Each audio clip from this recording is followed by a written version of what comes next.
Master minds commerce చదవాలనుకునే 10th inter విద్యార్థుల తొలి ఎంపిక.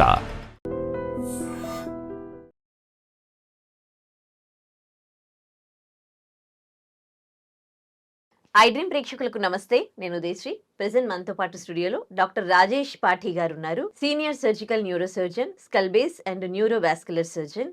ఆయన అడిగి బ్రెయిన్ కి సంబంధించి అసలు ఎలాంటి వ్యాధులు వస్తాయి, వాటికి లేటెస్ట్ గా వచ్చిన ట్రీట్మెంట్స్ ఏంటి, ట్రీట్మెంట్స్ లో వచ్చిన లేటెస్ట్ టెక్నిక్స్ ఏంటి అడిగి తెలుసుకుందాం. నమస్తే అండి. నమస్కారం అమ్మా. సో బ్రెయిన్ కి సంబంధించి జనరల్ గా ఈ మధ్య కాలంలో మీరు చూస్తున్న జబ్బులు ఏంటి, ఎవరిలో వస్తూ ఉన్నాయి? సో బ్రెయిన్కి సంబంధించిన కారణాలు అంటే బ్రెయిన్ ట్యూమర్ స్పెసిఫికలీ చెప్పాలంటే జనరల్గా బ్రెయిన్ ట్యూమర్స్ ఏ ఏజ్ గ్రూప్లో వస్తాయంటే దాదాపు 40 to 60 ఇయర్స్ ఏజ్ గ్రూప్లో వస్తాయి అన్నమాట. ఓకే, బట్ రేర్ ఎక్స్టెన్సెస్ కూడా ఉంటాయి, లైక్ పీడియాట్రిక్ ఏజ్ గ్రూప్ వాళ్ళలో కూడా వస్తుంది. The earliest which I have seen was around 2 or 3 days old baby, అంటే పుట్టినప్పుడే బ్రెయిన్ ట్యూమర్ అనేది ఉందన్నమాట. Those are congenital brain tumours అన్నమాట. Okay, so that is earliest youngest. ఇంకా లేట్ గ్రూప్ వచ్చేసరికి ఆల్మోస్ట్ 90-year-old లేడీని కూడా చూసాను. She was having brain tumour. So that is a wide spectrum of presentation, but most commonly it is around 40 to 60. Okay, so ఇప్పుడు brain tumours వచ్చేసరికి different చాలా రకాలు ఉంటాయి బ్రెయిన్లో ట్యూమర్స్ అనేటివి.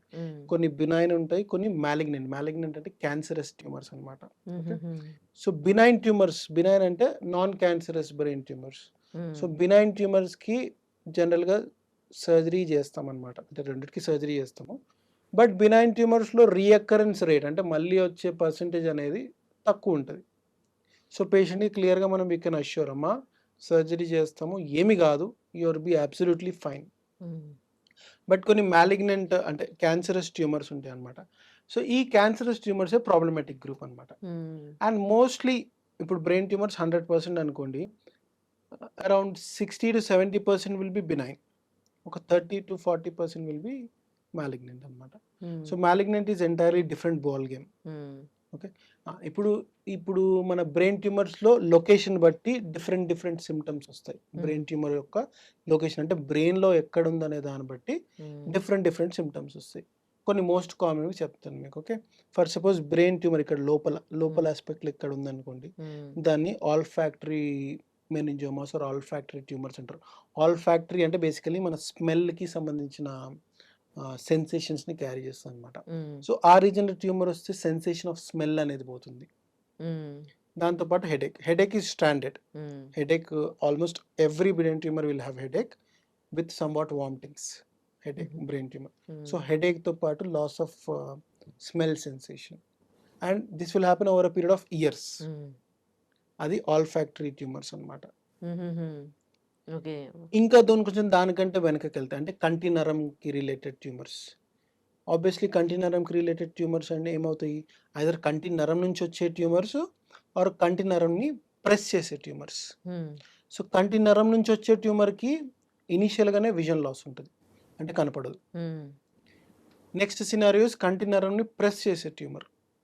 ఇప్పుడు కంటి నరాన్ని ప్రెస్ చేసే ట్యూమర్ ఉందనుకోండి, ఫస్ట్ హెడేక్ ఉంటుంది, తర్వాత వామిటింగ్ ఉంటుంది, దాని తర్వాత ట్యూమర్ సైజ్ పెరుగుతున్న కొద్దీ విజన్ డిస్టర్బెన్సెస్ స్టార్ట్ అవుతాయి. విజన్ డిస్టర్బెన్స్ ఎట్లా స్టార్ట్ అవుతుంది, కంటిన్యూస్ ఉండవు, రోజుకి ఒకటేసారి లాగా ఉంటుంది. ఫస్ట్ ఏమో వారానికి ఒకటేసారి నాకు సడన్గా కనపడలేదు, తర్వాత బాగానే ఉంటుంది. మళ్ళీ all of sudden in the bone మళ్ళీ వీక్ ఒకసారి సడన్గా కనిపిస్తలేదు. మళ్ళీ అట్లా ట్యూమర్ పెరుగుతున్నా కొద్ది ఏమవుతుందంటే ఆ వీక్ ఒకసారి వచ్చేది డేకి ఒకసారి అవుతుంది విజన్ డిస్టర్బెన్సెస్. ఇంకా లేటర్ స్టేజెస్లో ఆల్మోస్ట్ విజన్ లాస్ అవుతుంది. So that is related to కంటి నరం నుంచి వచ్చే ట్యూమర్స్ ఆర్ కంటి నరాన్ని ప్రెస్ చేసే ట్యూమర్స్.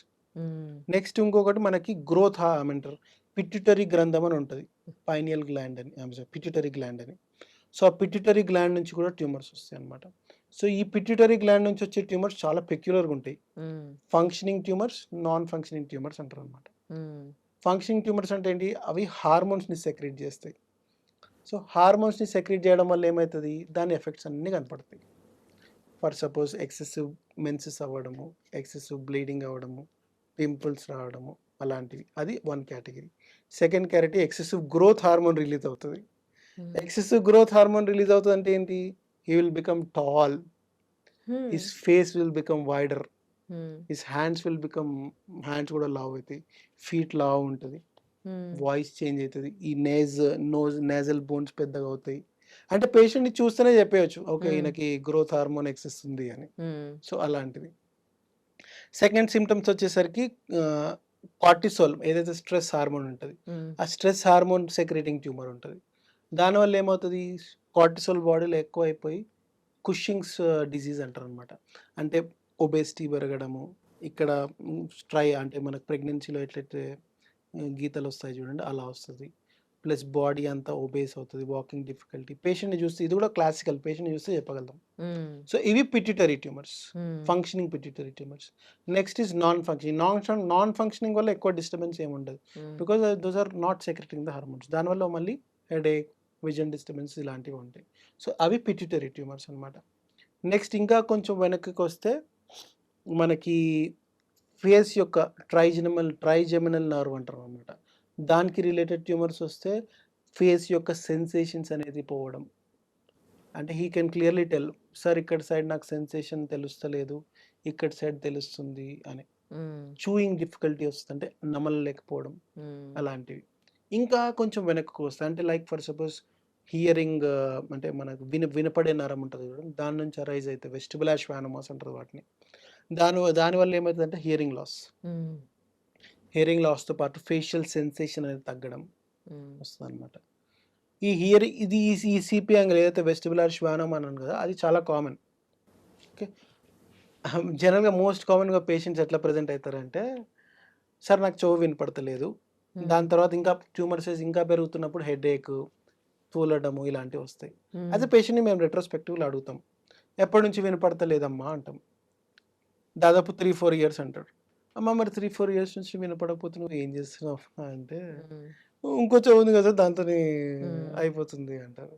సో ఈ బ్రెయిన్ ట్యూమర్స్ అనేటివి కొంచెం జనరల్గా లేట్గా ప్రజెంట్ అవుతాయి, ఎందుకంటే పేషెంట్స్ కూడా నెగ్లెక్ట్ చేస్తారు సిమ్టమ్స్ కొన్ని. ఎస్, హెడేక్ ఉందా, రొటీన్ హెడేక్ అన్నట్టు వదిలేస్తారు అనమాట. జనరల్గా ఏ కండిషన్లో వస్తారు హాస్పిటల్కి? జనరల్గా బ్రెయిన్ ట్యూమర్స్ అనే వాళ్ళు స్లో గ్రోయింగ్ ఉంటాయి కాబట్టి ఇట్లా కోమాలో సడన్గా ఏం రారు. హెడేక్తో పాటు ఇట్లా vision disturbances or hearing loss or lack of smell or lack of facial sensations, వీటి సిమ్టమ్స్తో వస్తారనమాట. జనరల్గా ఇట్లయితే నేనైతే స్ట్రోక్ అది చెప్పాను చూడండి, అన్యూరిజం, ఇట్లాంటి అంటే వచ్చేటప్పుడే సడన్గా కోమాలో రావడం, ఇలాంటివి జనరల్గా ఉండవు brain tumours, because they are slow growing tumours అనమాట. Okay okay. సో అంటే ఇంకొక ట్యూమర్స్ ఉంటాయి మనకి, మింగే నరం, బ్రెయిన్ లో మింగే నరం సెంటర్ ఉంటుంది కదా, అక్కడ నుంచి వచ్చే ట్యూమర్స్ కూడా ఉంటాయి. అప్పుడు పేషెంట్కి ఏం డిఫికల్టీ ఉంటుంది, మింగలేకపోవడం. ఎస్, ఇట్ ఈస్ మింగలేకపోవడం అంటే ఈఎన్టీ దగ్గరికి వెళ్తాడు, ఈఎన్టీ అతను చూసి ఈఎన్టీది ఏం లేదు ఒకసారి బ్రెయిన్ చూడు అంటారు. సో అట్లా అప్పుడు మా దగ్గరికి వస్తారు అనమాట. ఇన్ని రకాల ట్యూమర్స్ ఉంటాయా అసలు, బాబోయ్. ఇందులో మళ్ళీ ఇన్ని రకాల ట్యూమర్స్, మళ్ళీ అదే నేను చెప్పిన నాన్ క్యాన్సరస్ ట్యూమర్స్, మళ్ళీ క్యాన్సర్, ఈ అన్ని రకాలలో. Okay, so non cancerous tumours కి మెడిసిన్స్ తో క్యూర్ చేయొచ్చా? జనరల్ గా బ్రెయిన్ ట్యూమర్స్ వాటికి అన్నిటికీ చిన్న సైజ్ ఉన్నాయి అనుకోండి, 1 సెంటీమీటర్ 2 సెంటీమీటర్, మెడికల్ మేనేజ్మెంట్. పెద్దగా ఉన్నాయి, ఎక్కువ ఉన్నాయి అనుకోండి, సిమ్టమ్స్ కాజ్ చేస్తున్నాయి, పేషెంట్కి ఇబ్బంది పెడుతున్నాయి అంటే డెఫినెట్లీ నాన్ క్యాన్సరస్ ట్యూమర్ అయినా కూడా సర్జరీయే. ఇప్పుడు ఆ సర్జరీలు కూడా మిగతా సర్జరీలు లాగానే కామన్ అయిపోయాయా లేకపోతే? నాన్ క్యాన్సరస్ ట్యూమర్స్ కి సర్జరీ అనేది కామనే, patient recovery is good, patient will అంటే నడుస్తూ పేషెంట్ ఇంటికి వెళ్ళిపోతాడు, రీఅకరెన్స్ రేట్ కూడా చాలా తక్కువ.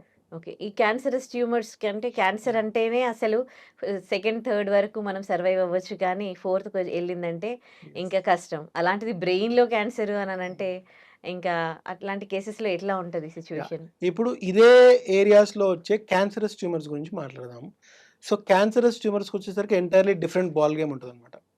పేషెంట్కి హెడేక్, ఈ విజన్ డిస్టర్బెన్స్తో పాటు పేషెంట్కి ఏమవుతుందంటే క్యాన్సర్ కాబట్టి ఫుడ్ తినలేడు, పీరియాడికల్గా వెయిట్ లాస్ అయితేనే ఉంటాడు, అసలు ఎక్కడ అంటే అపెటైట్ ఉండదు, తినాలనిపించదు పేషెంట్కి.